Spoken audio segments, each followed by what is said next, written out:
Kenalkan, saya Rizky Ramadan. Hari ini saya akan membahas tentang peran TIK dalam bidang ekonomi. Peranannya ada 3, yaitu meningkatkan pelayanan kepada masyarakat. Yang kedua adalah meningkatkan akurasi dan kecepatan perhitungan. Yang ketiga adalah menyediakan informasi ekonomi dan data-data statistik ekonomi dan keuangan yang up to date. Semua bidang kehidupan saat ini sudah tidak bisa dipisahkan dengan penggunaan perangkat TIK. Adapun contoh TIK dalam bidang ekonomi adalah sebagai berikut. Yang pertama adalah e-banking. E-banking artinya sangat luas, yaitu aktivitas perbankan yang dijalankan melalui media elektronik seperti ATM juga termasuk di dalamnya. Internet banking juga masuk ke dalam lingkup tersebut, hanya saja lebih khusus dan dinamakan internet banking. Sedangkan yang menggunakan mobile device seperti HP dikenal dengan sebutan mobile banking. Ya, termasuk jenis e-banking juga. Berikut beberapa aplikasi dan peranan e-banking yang telah diterapkan bank-bank di Indonesia sebagai berikut. Yang pertama, ATM. ATM adalah singkatan dari Automated Teller Machine atau anjungan tunai mandiri. Yang kedua adalah phone banking. Ini adalah aplikasi yang memungkinkan nasabah untuk melakukan transaksi dengan bank via telepon. Yang ketiga adalah internet banking. Aplikasi e-banking yang memungkinkan nasabah melakukan transaksi via internet dengan menggunakan komputer atau PC atau PDA. Fitur transaksi yang dapat dilakukan sama dengan phone banking yaitu informasi jasa atau produk bank, informasi saldo rekening, transaksi pemindah bukuan antar rekening, pembayaran kartu kredit, listrik dan telepon, pembelian voucher dan tiket, dan transfer ke bank lain. Kelebihan dari aplikasi ini adalah kenyamanan bertransaksi dengan tampilan menu dan informasi secara lengkap tertampang di layar komputer, PC atau PDA. Yang keempat adalah SMS atau m-banking.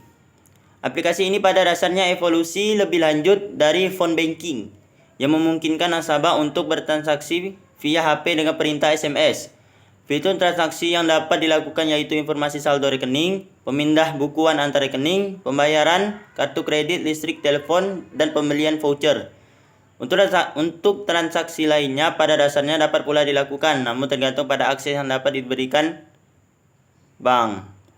Jadi dapat kita simpulkan internet banking dan SMS banking ini sama-sama menggunakan handphone dan tidak berbeda jauh lah sistem bertransaksinya. Cuman bedanya yang SMS nih pakai SMS, yang internet nih lebih ke memakai internet.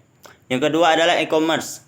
Pedagang elektronik atau e-dagang atau bahasa Inggrisnya electronic commerce juga adalah penyebaran, pembelian, penjualan, pemesanan barang dan jasa melalui sistem elektronik seperti internet atau televisi, www atau jaringan komputer lainnya.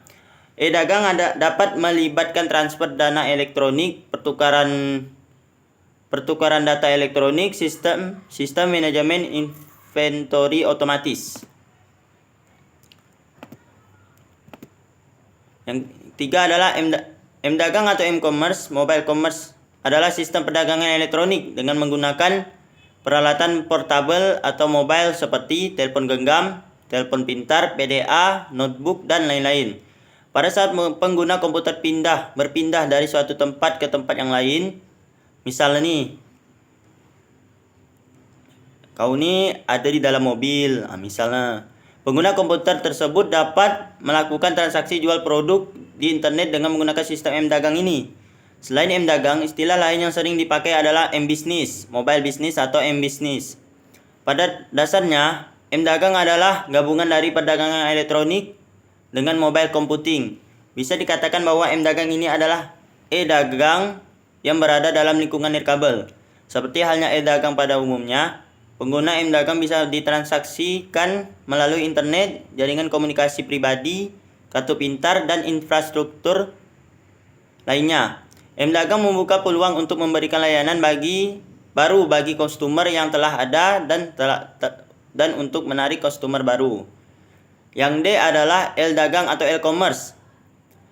L-commerce atau location based commerce adalah sistem perdagangan elektronik yang menekankan pada pencairan informasi yang dihasilkan oleh peralatan GPS, Global Positioning System, dan satelit.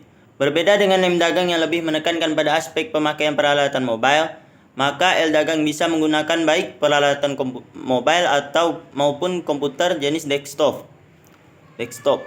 Salah satu contoh yang sering dijumpai dalam L-Dagang adalah pencairan informasi mengenai letak restoran yang terdekat dengan tempat pengguna internet tersebut berada. Contoh lain dari L-Dagang adalah sistem penelusuran paket pengiriman barang yang dikirim lewat perusahaan UPS atau Federal Express di Amerika Serikat. Yang F adalah peran TIK dalam bidang pariwisata dan kebudayaan. Peranannya adalah meningkatkan pariwisata dan kebudayaan suatu daerah. Yang kedua adalah mempromosikan pariwisata dan kebudayaan ke mancanegara. Yang ketiga adalah meningkatnya kesadaran masyarakat terhadap pariwisata. Yang keempat adalah meningkatnya jumlah kunjungan wisatawan mancanegara dan domestik. Yang kelima adalah meningkatnya diversifikasi produk wisata yang kompetitif.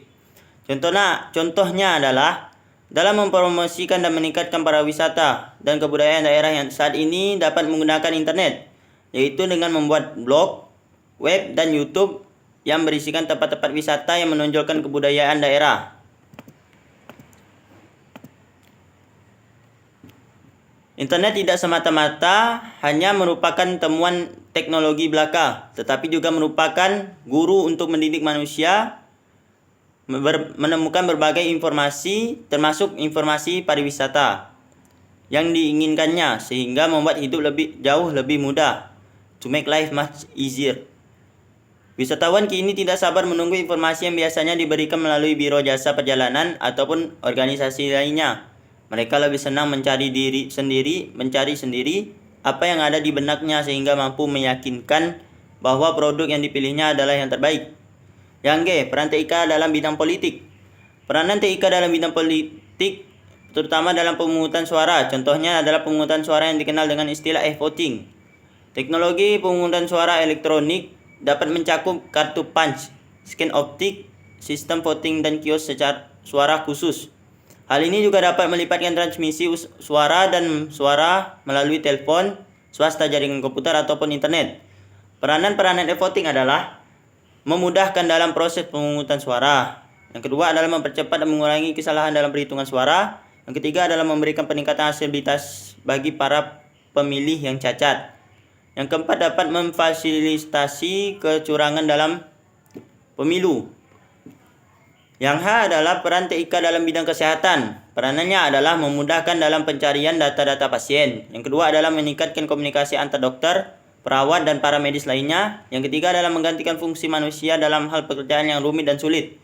Contohnya adalah yang pertama, dengan sistem berbasis kartu cerdas, dapat digunakan juru medis untuk mengetahui riwayat penyakit pasien yang datang ke rumah sakit.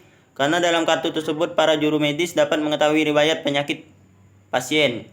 Yang kedua adalah digunakannya robot untuk membantu proses operasi pembedahan serta penggunaan komputer hasil pencitraan 3 dimensi untuk menunjukkan letak tumor dalam tubuh pasien.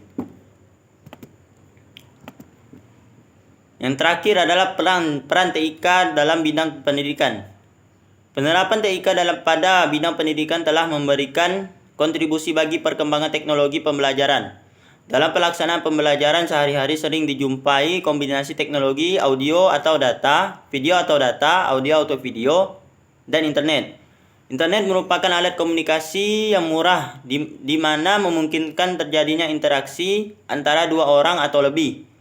Kemampuan dan karakteristik internet memungkinkan terjadinya proses belajar mengajar jarak jauh atau biasa kita sebut e-learning menjadi lebih efektif dan efisien sehingga dapat diperoleh hasil yang lebih baik. Dengan hadirnya e-learning, setiap siswa bisa mengakses materi pembelajaran yang disediakan melalui situs. Siswa bisa berinteraksi dengan guru atau dengan siswa lain tanpa harus hadir di kelas. Materi pembelajaran online membuat siapa saja bisa mengakses materi tersebut tanpa dibatasi oleh jarak dan waktu. Terdapat 6 peranan TIK dalam bidang pendidikan, antara lain yaitu yang pertama, TIK sebagai skill dan kompetisi. Penggunaan TIK harus proporsional, maksudnya TIK bisa masuk ke semua lapisan masyarakat tapi sesuainya dengan porsinya masing-masing. Yang kedua adalah TIK sebagai infrastruktur pembelajaran. Maksudnya di sini adalah tersedia bahan ajar dalam format digital, the network it is the school. Belajar di mana saja dan kapan saja. Yang ketiga adalah TIK sebagai sumber bahan belajar. Maksudnya di sini adalah ilmu bisa berkembang dengan cepat. Yang kedua adalah guru-guru hebat tersebar di seluruh penjuru dunia. Yang ketiga adalah buku dan bahan ajar diperbaharui secara kontinu. Yang ketiga adalah inovasi memerlukan kerjasama pemikiran. Yang kelima adalah tanpa teknologi, pembelajaran yang up to date memerlukan waktu yang lama. Yang keempat adalah TIK sebagai alat bantu dan fasilitas pembelajaran. Maksudnya di sini penyampaian pengetahuan mempertimbangkan koneksi dunia nyata. Yang kedua adalah memberikan ilustrasi berbagai fenomena ilmu pengetahuan untuk mempercepat penyerapan bahan ajar. Yang ketiga, pelajar melakukan eksplorasi terhadap pengetahuannya secara lebih luas dan mandiri. Selanjutnya, akuisisi pengetahuan berasal dari interaksi mahasiswa dan guru. Selanjutnya rasio antara pengajar dan peserta didik sehingga menentukan proses pemberian fasilitas. Yang kelima adalah TIK sebagai pendukung manajemen pembelajaran, yaitu tiap individu memerlukan dukungan pembelajaran tanpa henti setiap harinya. Yang selanjutnya transaksi dan interaksi interaktif antar stakeholder memerlukan pengelolaan back office yang kuat. Selanjutnya, kualitas layanan pada pengecekan administrasi ditingkatkan secara bertahap. Selanjutnya, orang merupakan sumber daya yang bernilai.